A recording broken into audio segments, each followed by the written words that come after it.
हाँ भाई, तो कैसे हो? होपफुली सब ठीक हो। तो आज बात करें हैं यो-यो हनी सिंह के बारे में। Full case study how Honey Singh revived his career. जिस आर्टिस्ट के बारे में लोगों ने कह दिया, मीम्स बनने लगे कि कभी कमबैक नहीं होगा, हनी 3.0 फ्लॉप होगी। कैसे उस आर्टिस्ट ने रिकॉर्ड्स पर रिकॉर्ड्स ब्रेक किए, चार्ट्स पर 10 साल से भी पुराने ट्रैक्स फिर से फीचर हुए, फिर से रूल किया उन ट्रैक्स ने। After Kala star song DHH के मोस्ट हाइप्ड आर्टिस्ट हैं Yo Yo Honey Singh. Next song next move पर पूरी इंडिया की नजर है। Let's start this video. Bipolar disorder with psychotic symptoms की मुझे प्रॉब्लम हुई थी। हनी सिंह का comeback is a challenge. No big challenge. Okay. Why do you? नहाता भी था तो दरवाज़ा खोल के नहाता था, इतना डर था, फियर था मेरे अंदर। दुनिया जैसे पागल करी थी ना मैंने 2011, 12, 13, 14 में, वो पागल कर दी है। जो सूखे नशे करने से और शराब पीने से होती है ज़्यादा, और कम सोने से होती है, गलत लाइफस्टाइल से होती है। यहाँ फिर मैंने सीन चेंज किया और कुछ लोगों का कमबैक ही नहीं हुआ।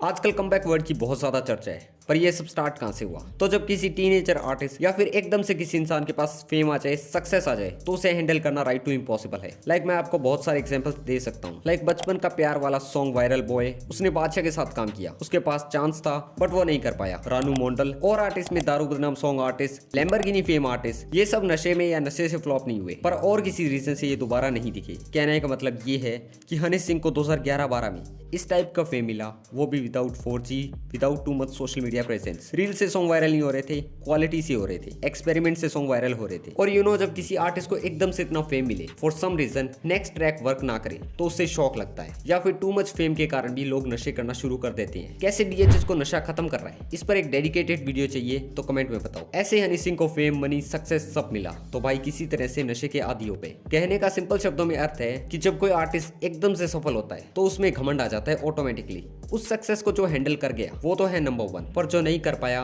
he got what he deserved। भगवान से और अकेले बहुत टाइम स्पेंड किया मैंने, काफ़ी इंटरव्यूज में बोल चुका हूँ। 3.5 साल में अपने घर से बाहर नहीं निकला और 1.5 साल में अपने कमरे से बाहर नहीं निकला। और जब नहाता भी था तो दरवाज़ा खोल के नहाता था, इतना डर था, फियर था मेरे अंदर। Bipolar disorder with psychotic symptoms की मुझे प्रॉब्लम हुई थी, जो सूखे नशे करने से और शराब पीने से होती है ज़्यादा, और कम सोने से होती है, और गलत लाइफस्टाइल से होती है। और सूखे नशे मतलब वीड? या बहुत ज़्यादा करता था मैं। 2012 में इंट्रोड्यूस हुआ था, 2 साल बहुत किया मैंने, एक्सट्रीम में कर दिया था, तो उसकी वजह से कोलैप्स हुआ सारा करियर, सब कुछ।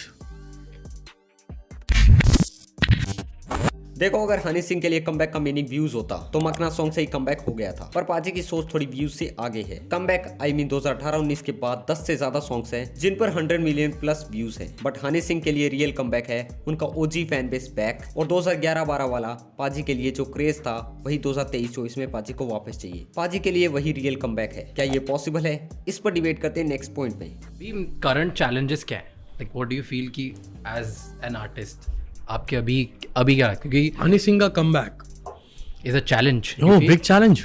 Okay, why do you feel it's a challenge? Don't you feel confidence कि यार आपको तो एक्सेप्ट कर लिया ऑडियंस ने, पता है ऑडियंस की बात? नहीं पता क्या है, अभी ना गाने मैंने हनी 3.0 से पहले भी कुछ निकाले, कुछ चले नहीं चले। जो नहीं चले वो बहुत नए थे, जो चले वो कुछ पुराने थे, पुराने स्टाइल की चीज़ें थी। लेकिन दुनिया जैसे पागल करी थी ना मैंने 2011, 12, 13, 14 में, वो पागल करनी है वापस से। और जो जेनजी है, जो उस वक्त 8 साल के बच्चे थे, 10 साल के बच्चे थे, अब वो 18-20 साल के हो गए। अब वो अलग आर्टिस्ट को सुनते हैं जिनसे वो ज़्यादा रिलेट करते हैं। हनी सिंह से वो ज़्यादा रिलेट नहीं कर पा रहे, क्योंकि आजकल के ऑडियंस की थोड़ी लिरिकल सेंस नहीं कहूँगा, लेकिन लिरिकल अंडरस्टैंडिंग थोड़ी सी वीक है as compare to the audience जो 10 साल पहले थी। 10 साल पहले ऑडियंस बहुत स्मार्ट थी, लिरिक्स के ऊपर वो फ्लिप करती थी। हल्का गाना दो तो उनको मज़ा नहीं आता। उनको ये नहीं कि सिर्फ ग्रूव डाल दिया और वाइब हो रही है। आजकल एक वर्ड चल रहा है जेनजी में, वाइब है यार गाने में। क्या गा रहा है ये, पता नहीं क्या गा रहा है, बट वाइब है यार गाने में। सो अब वो ऑडियंस है तो कुछ वाइब वाले गाने भी निकालने पड़ेंगे। तो दैट्स अ चैलेंज। क्या पॉसिबल है 2012-13 वाली लेगेसी को फिर से रिटेन करना? तो आंसर है नो, और थोड़ा सा येस भी। नो इसलिए बिकॉज 2012-13 में सीन में पाजी ओनली थे जो डोमिनेट कर रहे थे। उस डोमिनेंस को फिर से रिपीट करना मुश्किल है। थोड़ा सा येस बिकॉज कला स्टार सॉन्ग से जो हाइप का ग्राफ पाजी का ऊपर गया है, वो होना एक मिरेकल की तरह। जिस हिसाब से पाजी की हाइप आई है, एनीथिंग पॉसिबल। सॉन्ग को मिक्स रिएक्शंस मिले हैं, पर 70-80% को सॉन्ग पसंद आया है, पॉजिटिव रिएक्शंस हैं। ऑल्सो जो कह रहे हैं कि वो एक तरह से वाइल्ड हनी सिंह या फिर 24-25 साल वाले योयो हनी सिंह को वापस चाहते हैं, दैट्स नॉट पॉसिबल।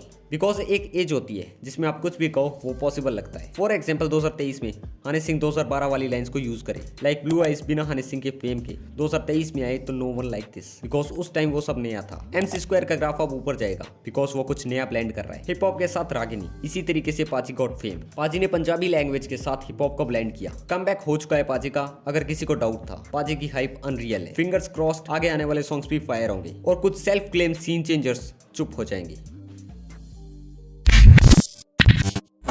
अभी तक हनी 3.0 के 7 सॉन्ग्स आउट हुए हैं, जिन पर YouTube पर 250 मिलियन प्लस व्यूज क्रॉस हो गए हैं। एल्बम हिट तो हो चुकी है। Most hittest song Kala star, floppest from this album let's get it party. और यही मैं मेरे पिछले पॉइंट में कह रहा था कि पार्टी टाइप सॉन्ग सूट नहीं होंगे पाजी की इमेज के साथ। That's why he playing with melodies. Kalaastar, savage, कुले कुले, soul, these are good melodious track. अब ये एल्बम हिट ना फील हो रही हो, अगर तुम ट्रैक्स को 2-3 बार सुनोगे, थोड़ा टाइम दोगे, यू फील दिस। ऑल्सो पाजी की इमेज को खराब करने के लिए ये सब जानबूझ के किया जा रहा है कि पाजी का कमबैक नहीं हो रहा।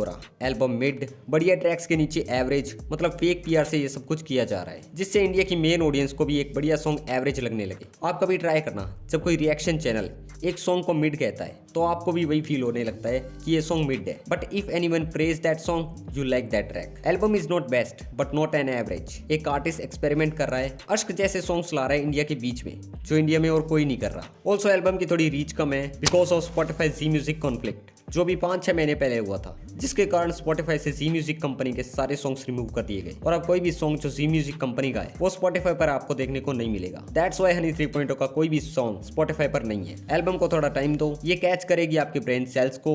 वाइब तो करोगे ब्रो, सैवेज के हुक से या फिर कुले कुले के वर्सेस से।